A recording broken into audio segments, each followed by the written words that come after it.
What's up, everybody? It's Jonah here with the Banking Bros, and today we are pulling back the curtain on something a lot of people trust just way too much, and that's traditional banks.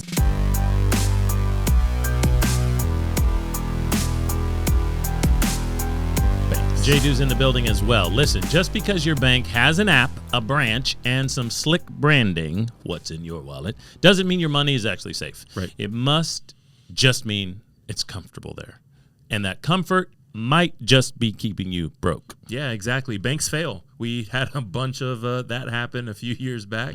We're talking Silicon Valley Bank, right? Collapsed after $42 billion was yanked out in one day. And don't let FDIC coverage fool you, right? Once you're past the $250,000 limit, you're actually not insured unless the government decides to bail you out. So most people don't realize how the system works with banking. Your bank's lending out your cash. You basically give it to them. They lend it out, and they earn way more on it than they give you because they kind of rented it from you. And you're over there making that, 0.1%. Come on now. Meanwhile, inflation's outpacing you like crazy. Thanks a lot, Obama, or whoever. I don't know. It's not a political show, but it's keeping you behind in a race you may not realize you signed up for. Yeah. So this episode, we're going to talk a little bit about bank runs. We're going to talk about maturity mismatches. We're going to talk about the illusion of protection that they give you. And we're going to talk about how convenience is this trap, in our opinion, that's actually costing you thousands of dollars over time. So we think that you shouldn't really get caught sleeping on your savings, right? This is the Banking Bros. Today, we're calling out those comfy lies that show up when you get your cash controlled by a conventional bank. Let's go.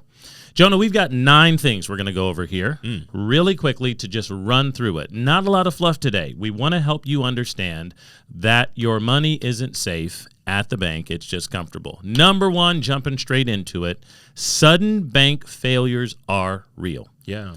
There was a few years back, we had 3 or 4 that happened in very quickly. January, February, March. So I think it was 2023 that this happened. I actually even went out and made a YouTube video all about Silicon Valley Bank. It's still on our channel today, so you can search that if you're really interested to know what happened. But long story short, these are well-known banks. These are big banks that people were using that went under. They failed, right? So March of 2023 specifically, that was Silicon Valley Bank. That was like the first one. It's the one I remember hearing about first, right? Yeah. It was a $42 billion run on the bank is what they call it, where everyone wants to come in and withdraw their money. Yep. Right? It's my money. I put it in there. You guys are just holding it. Can I have it back? And unfortunately, the bank didn't have it. But that was not the only bank. First Republic needed a $30 billion infusion to stabilize themselves. $30 billion. Billion, with a B, ladies and gentlemen. Sudden bank failures are real. Number 2, Jonah, you mentioned it in the intro. FDI coverage is not infinite. Yeah. We talk about this sometimes, and I think it's a little funny, right? People ask when we introduce them to what we like to use as our savings account, as opposed to conventional banks. We like to use whole life insurance. And they ask questions like, well, what about the FDIC all the time? And so I always ask folks if they know what FDIC stands for, specifically the I in FDIC, and stands for Insurance, right? So here's how the FDIC works. The FDIC is insurance that covers your bank deposits per depositor, per bank, per account category, up to $250,000. Once you're past $250,000, anything past that, you are straight up uninsured unless you are just crossing your fingers and praying for some extraordinary government intervention.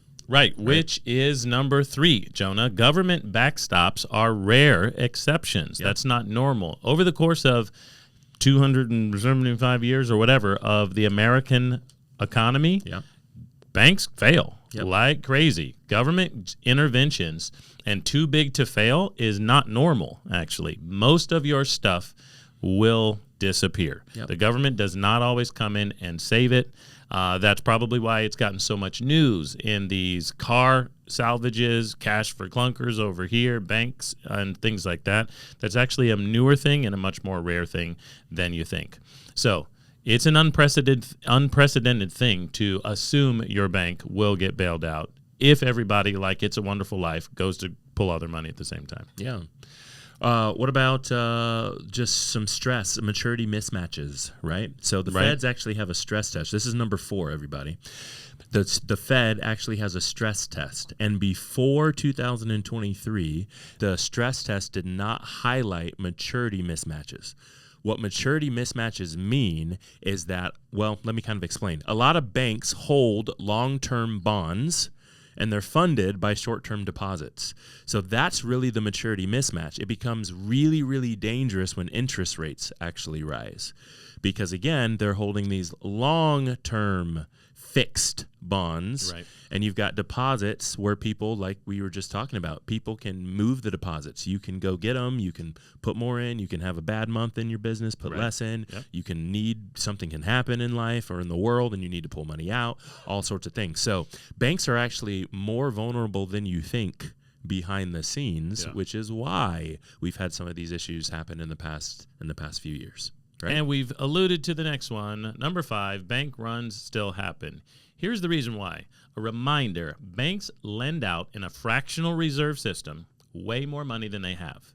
Okay, so when we drop in $1,000, the bank might be lending $9,000 out on credit in plastic. So if they're lending out 9, 10 times more money than they have, they cannot have everybody show up and try to withdraw. They don't have the money. Anybody who's in business out there who's ever tried to actually get cash in 5 figures from a local branch, they knows you have to call in advance. Yep. Knows you have to wait till tomorrow. They don't have that. They've got to get those dollars.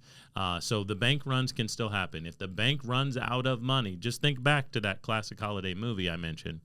The bank runs out of money and they don't have anything, they're done. That's a problem.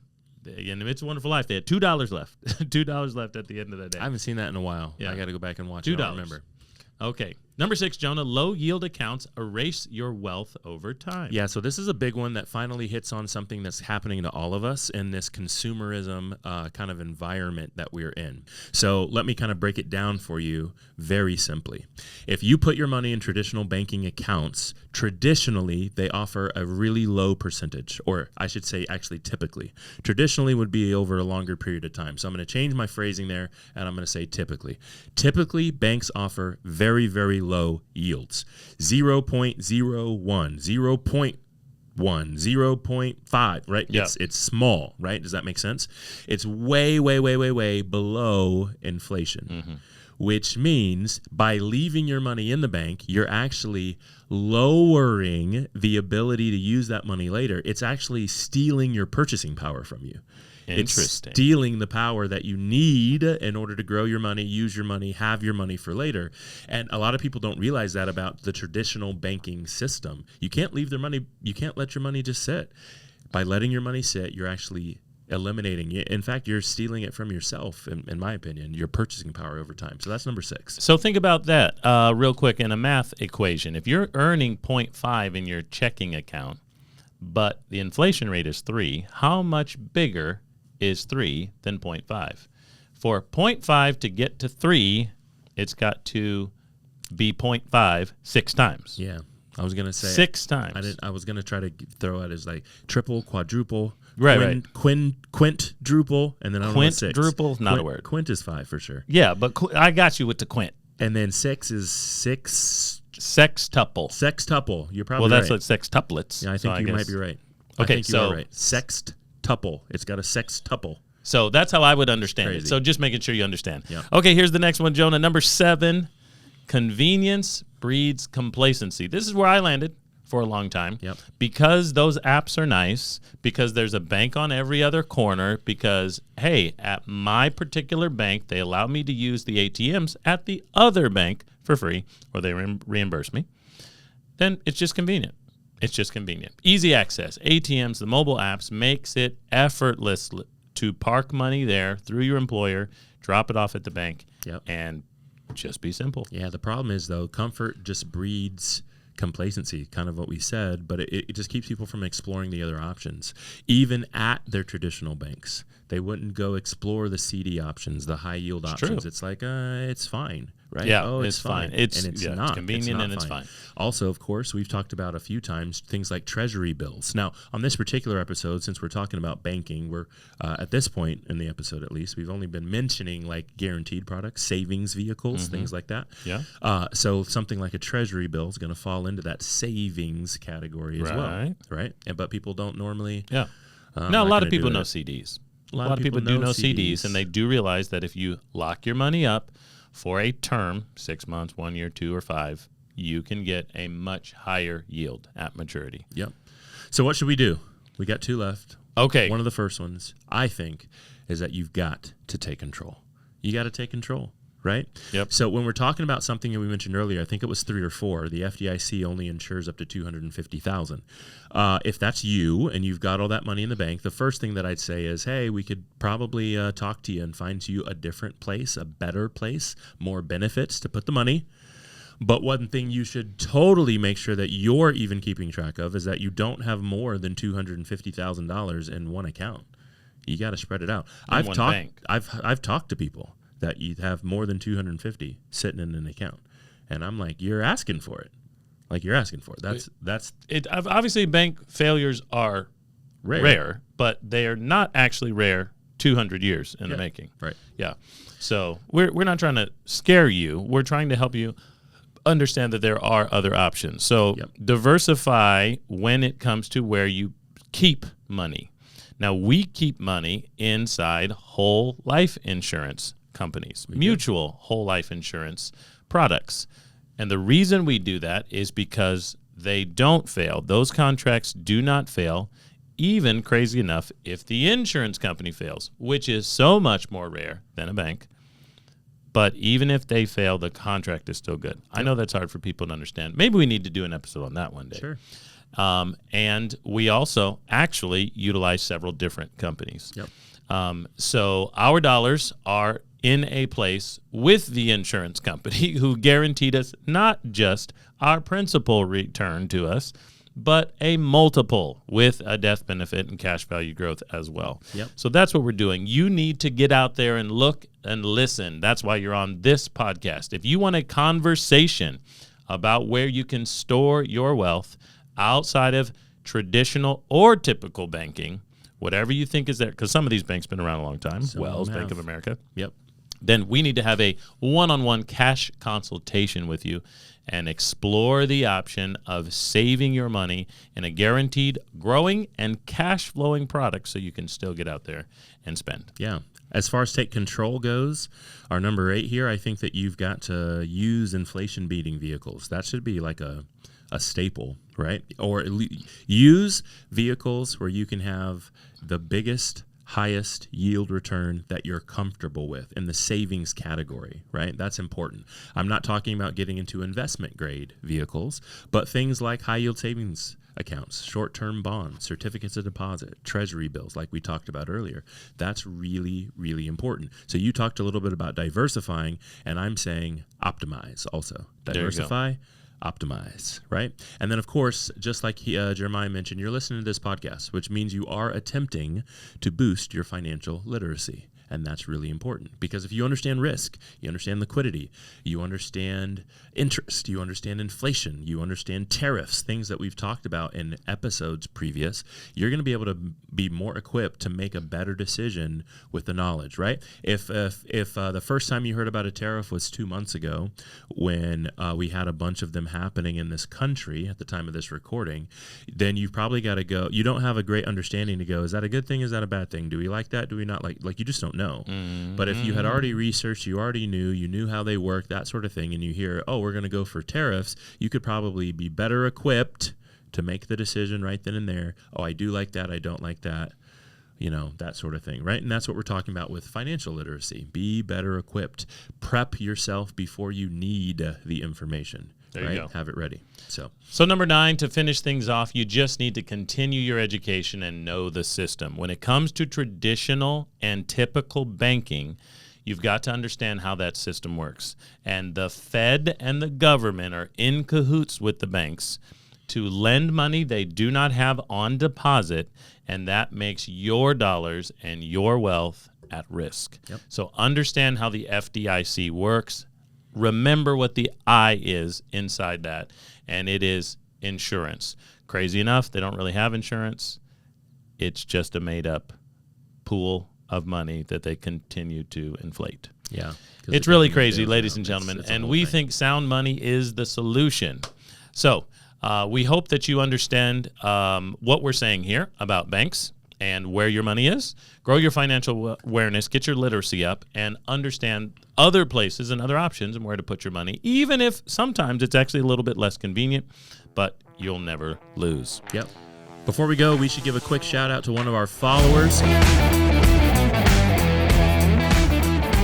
Over on YouTube, we've had a new subscriber, so big shout out to Felicia Hughes Hester. We'll throw her photo up on the screen. But what we're very happy about is that, one, she subscribed, but two, that she's paying attention to our information, our videos that we're putting out, so she can understand a little bit more, like we just talked about in this episode, financial literacy. So, Felicia, we really appreciate you. If you have not subscribed yet, go over to YouTube, hit the subscribe button, hit the little notification bell so you can be notified every time we put out a video. So, here's what we talked about today. Your bank might feel safe. It might. But it's probably just comfort talking. Real safety means understanding the rules and playing smart. So here's 4 things you can do to take action, everybody. Spread out your deposits if you so choose to put them in banks and you have high money on savings. Find better returns. We suggest guaranteed products. Number 3, stay under the insurance limits if you're going to keep cash liquid inside traditional and typical banks. And 4, don't ever mistake a mobile app on your phone as strategy.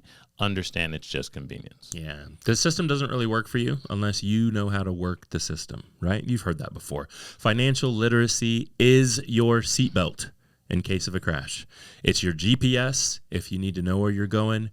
It's your tires to get you there, right? I can keep going, I guess, right? It's the steering wheel for turning left and right. Let them cook, right? Let them cook. So thank you so much for joining us on today's episode. We really appreciate you. We will catch you next time. Same truth, same financial insights. We really appreciate you. We'll see you next time. You are now tuned to the banking bros. Said we couldn't make it, drink or settle. This the life we chose. Gave a lot of game, we never got a lot of things. Bow your head and say the prayer. We taught you how to be the bank. For more information about your own private personal situation, let's get on a cash coaching consultation call. That is where you're going to find your own personalized plan, and we can let you talk a lot more than us. Those are free here at the Cash Compound with the Banking Bros, so get on our calendar and we'll chat very soon.